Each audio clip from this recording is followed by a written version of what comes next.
Hello साथियों, जय हिंद। मैं राजेश सर। मैं जो है आज आप लोग के लिए एक बार फिर से लेकर के आया हूँ क्लास 6 का साइंस, जो कि बिहार बोर्ड से रिलेटिव है। आज जो है हम लोग पढ़ने वाले हैं चैप्टर नंबर 8, जिसका शीर्षक है फूलों से जान पहचान। ठीक है, तो चलिए हम लोग सीधे आज अपने टॉपिक पर आते हैं। आज का जो हमारा टॉपिक है वह देखिए क्या है।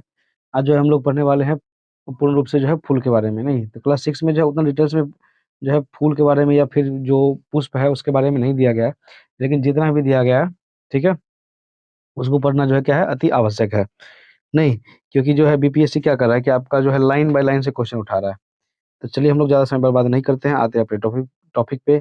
आज का जो हमारा पहला टॉपिक है वह क्या है, हम लोग सबसे पहले जानेंगे पुष्प या फूल क्या होता है। तो देखिए, पुष्प या फूल एक रूपांतरित प्रारूप है। इसमें जनन अंग तथा सहायक अंग उपस्थित होते हैं। ठीक है, तो पुष्प में जनन अंग भी होते हैं। जनन अंग जैसे मान लीजिए गेंदा का फूल है, उसका हम क्या करते हैं, उससे जो है पुष्प निकाल निकाल करके जो पुष्प का कण होता है, और उसको जो है हम ऐसे धरती में पानी में डाल देते हैं, तो उससे क्या निकल जाता है फिर, जो है दूसरा पौधा निकल जाता है। तो इसलिए हम इसे क्या बोल सकते हैं, ये क्या है, ये एक प्रकार का पुष्प जो होता है क्या होता है, जनन अंग भी होता है। ठीक है, चलिए हम अब आगे बढ़ेंगे। आगे क्या है, देखिए फूल के अंग। तो देखिए क्या करा है, अधिकांश फूलों के 4 मुख्य अंग होते हैं। मतलब अंग या भाग एक ही हुआ, जैसे बाह्यदल हो गया, पंखुड़ियाँ हो गया, पुंकेसर हो गया और अंडप हो गया। ठीक है, पुंकेसर जो है फूलों का नर भाग है। ठीक है ना, फूलों का जो नर भाग है उसे क्या कहा जाता है, पुंकेसर कहा जाता है। जबकि अंडप या फिर इसी को क्या कहा जाता है, स्त्री केसर जो है फूल का क्या है, मादा भाग है। ठीक है, तो जो पुंकेसर है, तो फूल का जो नर भाग है उसे क्या कहा जाता है, पुंकेसर, और फूल का जो मादा भाग है उसे क्या कहा जाता है, स्त्री केसर कहा जाता है। ठीक है, देखिए इसमें एक और जो पॉइंट है आपके एससीईआरटी की बुक में दिया गया है, कह रहा अधिकांश फूल जो है उभयलिंगी होते हैं, जिनमें नर और मादा दोनों भाग होते हैं। ठीक है, अन्य अन्य में 2 भागों में से एक नर या फिर मादा हो सकता है। अधिकांश जो फूल होता है वो क्या होता है, उभयलिंगी, मतलब जिसमें क्या हो, नर हो और मादा दोनों हो। और इसके अलावा जो होता है, या तो मान लीजिए कोई किसी में नर होगा या फिर क्या हो जाएगा, मादा हो जाएगा। ठीक है, चलिए फिर क्या कर रहा है, देखिए कह रहा है प्रत्येक फूल के अंग घेरे अथवा चक्र में व्यवस्थित होते हैं। प्रत्येक फूल का जो अंग होता है या तो फिर घेरे में रहेगा या किसी चक्र में व्यवस्थित होता है। कह रहा है अंकुरी के घेरे बाह्य दलपुंज पंखुड़ी को, देखिए फिर से पढ़ते हैं इसको, क्या कर रहा है, अंकुरी के घेरे को बाह्य दलपुंज एवं जो है पंखुड़ी के घेरे को क्या बोलते हैं हम लोग, दलपुंज बोलते हैं। तो जो अंकुरी का जो घेरा होता है अंकुरी का, उसे क्या कहा जाता है, देखिए बाह्य दलपुंज कहा जाता है। और जो पंखुड़ी का घेरा होता है उसे क्या कहा जाता है, केवल दलपुंज कहा जाता है। ठीक है, इसके बाद फिर क्या करा है, देखिए कह रहा है पुंकेसर के समूह चक्र को पुमंग तथा स्त्री केसर के समूह चक्र को जायांग कहते हैं। ठीक है ना, ये जो पुंकेसर है, ठीक है, ये जो पुंकेसर है उसके समूह चक्र को हम लोग क्या बोलते हैं, पुमंग बोलते हैं। तथा स्त्री केसर के जो समूह चक्र है उसे क्या बोलते हैं, जायांग कहते हैं। ठीक है, चलिए हम लोग आगे बढ़ते हैं। यहाँ पर देखिए, यहाँ पर फूलों का जो है फिगर बनाया गया है, और जो है इसमें जो है हर एक पॉइंट को जो है डिस्क्राइब किया गया है। तो यहाँ पर देखिए ये क्या, ये कौन सा भाग है, ये पुंकेसर है। पुंकेसर मतलब देखिए ये फूलों का ये जो साइड वाला भाग है, ठीक है, इसे क्या कहेंगे हम लोग, पुंकेसर। नहीं, इसके बाद ये वाली जो भाग है उसे क्या कहेंगे हम लोग, पंखुड़ी, जिसको हम लोग दल भी बोलते हैं। इसके बाद ये वाली जो भाग है, ये वाली भाग, ठीक है, देखिए ये वाली भाग है उसे क्या कहेंगे हम लोग, पंखुड़ी। नहीं, और ये जो वाली भाग है, ये इसको क्या कहेंगे हम लोग, स्त्री केसर। ठीक है, चलिए इसके बाद ये वाली जो भाग है, ठीक है, इसे ये क्या कहलाता है, अंकुरी कहलाता है, जिसको हम लोग बाह्य दल भी बोलते हैं। और इसके नीचे वाली ये जो भाग है, चलिए इधर समझ लेते हैं, ये जो भाग है ये, इसे क्या कहेंगे हम लोग, पुष्पासन कहेंगे। अब सभी का जो है हम लोग डेफिनेशन जो है बारी-बारी से देखेंगे। तो देखिए पुंकेसर के बारे में फिर से हम लोग देख लेते हैं।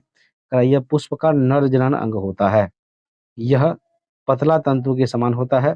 शीर्ष भाग पर परागकोश होता है, जिसमें क्या होते हैं, परागकण होते हैं। ठीक है, चलिए परागकण के बारे में हम लोग आगे पढ़ने वाले हैं।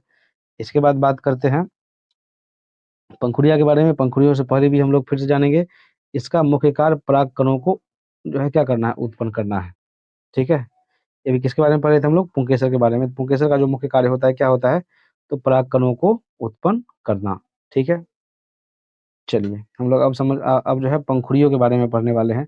पंखुड़िया क्या होता है, देखिए पुष्प के सबसे सुंदर रंग बिरंगे भाग को पंखुड़िया कहा जाता है। ठीक है, अभी हम लोगों ने फिगर में देखा था ना, ये जो भाग है ये क्या है, पंखुड़ियाँ है। ठीक है, और फूलों का ये जो भाग होता है, इसी भाग को जो है हम लोग देखते हैं, और हमें क्या होता है, देखने में काफी अच्छा लगता है। ठीक है, ये यह जो है रंग बिरंगे होते हैं, अर्थात कई रंगों का होता है। इसलिए पंखुड़ियों के बारे में कहा गया है कि पुष्प के सबसे सुंदर रंग-बिरंगे भाग को क्या कहा जाता है? पंखुड़ियाँ कहा जाता है। कहता है यह फूलों को आकर्षक बनाती है और परागकण में सहायता करती है। ठीक है? फिर चलिए पढ़ते हैं हम लोग स्त्री केसर के बारे में। तो कहा स्त्री केसर एक फूल का मादा जनन अंग है जिसके शीर्ष पर वर्तिकाग्र होता है। ठीक है? तो स्त्री केसर के शीर्ष पर जो होता है क्या होता है देखिएगा? वर्तिकाग्र होता है। ठीक है? चलिए, अब स्त्री केसर से संबंधित कुछ इम्पोर्टेंट पॉइंटों का हम लोग अध्ययन करने वाले हैं। स्त्री केसर एक फूल का बीजांड उत्पादक भाग है। स्त्री केसर का कार्य पराग प्राप्त करना और बीज उत्पन्न करना है। ठीक है? इसके बाद कहा है अंडाशय अक्सर लंबी वर्तिका को सहारा देता है, जिसके ऊपर एक वर्तिकाग्र होता है। इसके बाद हम लोग पढ़ेंगे किसके बारे में? अंकुरी या फिर बाह्यदल पुंज के बारे में। क्या करा देखिए पुष्प के सबसे बाहरी चक्र को बाह्यदल पुंज कहा जाता है। ठीक है? हम लोगों ने फिगर देखा था इसका। कहा यह पुष्प का सबसे नीचे एवं बाहर का भाग होता है। इसमें पत्तियों के समान हरे रंग के कई बाह्यदल या अंकुरी पाए जाते हैं। ठीक है? इसमें पत्ते भी पाए जाते हैं। अब कह रहा है कि देखिए जिस समय फूलों की कली अवस्था में रहती है, बाह्यदल उसे ढक कर रखता है तथा उसकी क्या करता है? रक्षा करता है। अब हम लोग पढ़ने वाले हैं किसके बारे में? तो पुष्पासन के बारे में। पुष्पासन क्या होता है देखिए, कह रहा है फूल के ठंडल के जिस सिरे पर फूल के सभी अंग जुड़े रहते हैं, उसे क्या कहा जाता है? पुष्पासन कहा जाता है। ठीक है? हम लोगों ने फिगर में देखा था। चलिए एक बार फिर से देख लेते हैं। ठीक है? ये क्या है देखिए पुंकेसर है। ये वाली भाग जो है साइड वाली भाग नहीं, ये पंखुड़ी है ऊपर वाली भाग ये पूरा क्या है? पंखुड़ी है। इसके बाद ये जो वाली भाग है उसे क्या कहा जाएगा? स्त्रीकेसर और अभी जो पढ़े हैं अंकुरी के बारे में ये वाली भाग जो है, ये पत्ते वाली भाग, इसे क्या कहेंगे? अंकुरी और ये जो पत्ते से नीचे वाली भाग है, ठीक है? ये वाली, इसे हम लोग क्या कहेंगे? पुष्पासन कहेंगे। ठीक है? चलिए, हम लोग अंकुरी बाइदल और पुष्पासन के बारे में तो पढ़ लिया। अब जो है यहाँ पर एक क्वेश्चन है आपके बुक में एससीईआरटी की बुक में, क्या कर रहा है किसी एक पुंकेसर का चित्र बनाकर पुंकेसर के विभिन्न अंगों का नाम लिखिए। तो यहाँ पर देखिए पुंकेसर का चित्र बनाया गया है यहाँ पे, ठीक है? पुंकेसर का यहाँ पे चित्र बनाया गया है। तो पुंकेसर का जो 2 अंग होता है, एगो का नाम क्या है? परागकण, एगो का नाम क्या है? पुतंतु, ठीक है? तो चित्र बनाने की बात है, चित्र यहाँ पर बनाया गया है। अब यहाँ पर पुंकेसर से संबंधित कुछ इम्पोर्टेंट पॉइंटों का हम लोग अध्ययन करने वाले हैं। पुंकेसर 2 हिस्सों से बना होता है। एक का नाम होता है परागकोश जिसे क्या कहते हैं हम लोग? एंथर और दूसरा का नाम होता है तंतु जिसे हम लोग क्या कहते हैं? फिलामेंट, ठीक है? तो पुंकेसर के जो है कितने हिस्से होते हैं? 2 हिस्से होते हैं। एगो का नाम है परागकोश, दूसरा का नाम क्या है? तंतु, ठीक है? पुंकेसर का ठंडल तंतु कहलाता है और फूला हुआ ऊपरी हिस्सा क्या कहलाता है? परागकोश कहलाता है। देखिए क्या कह रहा है देखिए, पुंकेसर का परागकोश परागकण उत्पन्न करता है। नहीं, ये जो पुंकेसर का परागकोश है क्या उत्पन्न करता है? परागकण उत्पन्न करता है और उन्हें अपने भीतर रखता है। पराग कणों में क्या करा देखिए, पराग कणों में पौधे के नर युग्मक पाए जाते हैं, ठीक है? तो पराग कणों में जो है पौधे के नर युग्मक पाए जाते हैं, फिर मादा युग्मक तो क्या हो जाएगा? नर युग्मक हो जाएगा, ठीक है? चलिए अब हम लोग जो है परागकण के बारे में थोड़ा-सा जान लेते हैं। कह रहा है फूल से एक पुंकेसर तोड़कर इसे झाड़ने पर कुछ कण झड़ते हुए दिखेंगे। इसी कण को हम लोग क्या कहते हैं? परागकण कहते हैं, ठीक है? जैसे मान लीजिए फूल से एक पुंकेसर तोड़कर मान लीजिए फूल का जो पुंकेसर भाग है, उसको तोड़कर अगर हम उसे झाड़ेंगे तो कुछ कण झड़ेंगे, ठीक है? या अगर अगर आप उसको कुछ छुइएगा तो आपके हाथों में जो है कुछ रंग-बिरंगे कण लग जाएँगे, ठीक है? यही कण क्या है? परागकण है, ठीक है? अथवा इसका एक और परिभाषा हम लोग देखते हैं। परागन एक पौधे के परागकोश से पौधे के वर्तिकाग्र तक पराग का स्थानांतरण है, जो बाद में निषेचन और बीजों के उत्पादन को सक्षम बनाता है और जो अक्सर किसी वाहक जैसे वायु, जल अथवा पशुओं द्वारा संपन्न होता है। परागण जो है अक्सर एक प्रजाति के भीतर होता है, ठीक है? चलिए हम लोग आगे बढ़ते हैं, फिर पढ़ते हैं स्त्री केसर के बाहरी संरचना, ठीक है? देखिए, तो ये स्त्री केसर है, नहीं इसकी बाहरी संरचना में क्या आएगा? वर्तिकाग्र आएगा, वर्तिका आएगा, अंडाशय आएगा और फिर पुष्पासन आ जाएगा, ठीक है? पुष नहीं, चलिए अब हम लोग पढ़ते हैं। अब फिर जो है जितना इसमें आया देखिए, कितना क्या-क्या पढ़े हम लोग, वर्तिकाग्र के बारे में पढ़े, वर्तिका के बारे में पढ़े, अंडाशय के बारे में जानेंगे और पुष्पासन के बारे में जानेंगे, ठीक है? पढ़े नहीं है, जानेंगे। देखिए यहाँ पे, तो सबसे पहले जानेंगे वर्तिकाग्र के बारे में, तो वर्तिकाग्र क्या होता है? तो कहता है देखिए जायांग जो है एक फूल का मादा हिस्सा होता है, ठीक है? और इसकी जो शीर्ष भाग होता है, इसी को हम लोग क्या कहते हैं? वर्तिकाग्र कहते हैं, ठीक है? इसके बाद चलिए किसके बारे में पढ़ने वाले हैं? वर्तिका के बारे में। क्या करा है? अंडाशय के शीर्ष पर एक ऊर्ध्वाधर संरचना होती है, जिसे वर्तिका कहा जाता है, जो वर्तिकाग्र को सहारा प्रदान करता है। ठीक है? इसके बाद पढ़ेंगे अंडाशय के बारे में। तो कहता है अंडाशय पुष्प की मादा प्रजनन संरचना स्त्री केसर का एक हिस्सा है। अंडाशय के अंदर बीजांड पाए जाते हैं। निषेचन के बाद अंडाशय परिपक्व होकर फल बनाता है। ठीक है? देखिए इसमें एक पॉइंट है, नोट बैंगन एवं धतूरे के जो है अंडाशय क्या होते हैं? काफ़ी बड़े होते हैं। ठीक है? अगर आपसे एग्ज़ाम में क्वेश्चन आ जाए कि किसके अंडाशय बड़े होते हैं? तो देखिए बैंगन और धतूरे का जो अंडाशय होता है, जो है ये क्या होते हैं? आपस में बड़े होते हैं। ठीक है? इसके बाद बात करेंगे पुष्पासन का, तो इसका परिभाषा हम लोग पहले भी पढ़ा था, लेकिन यहाँ फिर से पॉइंट दिया गया है आपकी बुक में, तो फिर से कवर किया है। मैं क्या किया हूँ देखिए, एक-एक लाइन को मिस नहीं किया हूँ। जो है पूरे उसको जो है ढंग से लिखा हूँ। अगर मान लीजिए कोई बुक में पॉइंट नहीं भी है, फिर भी उसको अपना मन से लिखा हूँ। नहीं, मेरा यही उद्देश्य है कि एक क्वेश्चन भी नहीं छूटे। अगर मान लीजिए 6 हो, 7 हो, 8 हो, 9 हो, 10 हो, अगर इससे कोई क्वेश्चन पूछे, तो जो है एक पॉइंट नहीं छूटे। ठीक है? यहाँ पे क्या है देखिए पुष्पासन है। तो पुष्पासन क्या होता है? तो फूल के ठंडल के जिस सिरे पर फूल के सभी अंग जुड़े रहते हैं, उसे क्या कहा जाता है? पुष्पासन। ठीक है? या फूलों का आसन भी इसे कहते हैं। इस प्रकार का डेफिनेशन जो है हम लोग पीछे भी पढ़ा है। ठीक है? अब जो है देखिए विभिन्न तरह के फूलों में विभिन्न आकार के स्त्री केसर, देखिए फूल तो एक तरह के नहीं होते हैं, विभिन्न प्रकार के होते हैं, सभी का स्त्री केसर जो है क्या होता है देखिए अलग-अलग होता है। जैसे इस प्रकार के फूल में देखिए ये ऐसे वर्तिकाग्र है, ये वर्तिका है, ये क्या है अंडाशय। ये वर्तिका हो रहा है, ये हो गया अंडाशय। इस प्रकार के फूल में देखिए ये क्या है वर्तिका है, वर्तिकाग्र है। ये क्या है वर्तिका वर्तिका है और ये फिर अंडाशय। इस प्रकार के फूल में देखिए ये क्या है ये क्या हो गया आपका वर्तिका हो गया। वर्तिका नहीं हुआ वर्तिकाग्र हो गया। ये वाली भाग क्या हो गया वर्तिका हो गया और ये वाली भाग क्या हो गया अंडाशय हो गया। सेम प्रोसेस इस फूल के साथ है, ये अंडाशय हो गया, ये वर्तिका हो गया, ये फिर क्या हो गया वर्तिकाग्र हो गया। तो सभी प्रकार के फूल होते हैं उसके जो है सभी संरचना भी क्या होती है अलग-अलग होती है। ठीक है? अब पढ़ेंगे करा अपने फूल के स्त्री केसर के विभिन्न भाग दिखाते हुए नामांकित चित्र बनाइए। ये आपके सीईआरटी के बुक में दिया गया है, तो चित्र बनाने के लिए। तो देखिए मैंने चित्र बनाने का कोशिश यहाँ पर किया है। ठीक है? ये जो है अंडाशय है। इसको जो है बीचों-बीच जो है काट दिया गया है। ठीक है?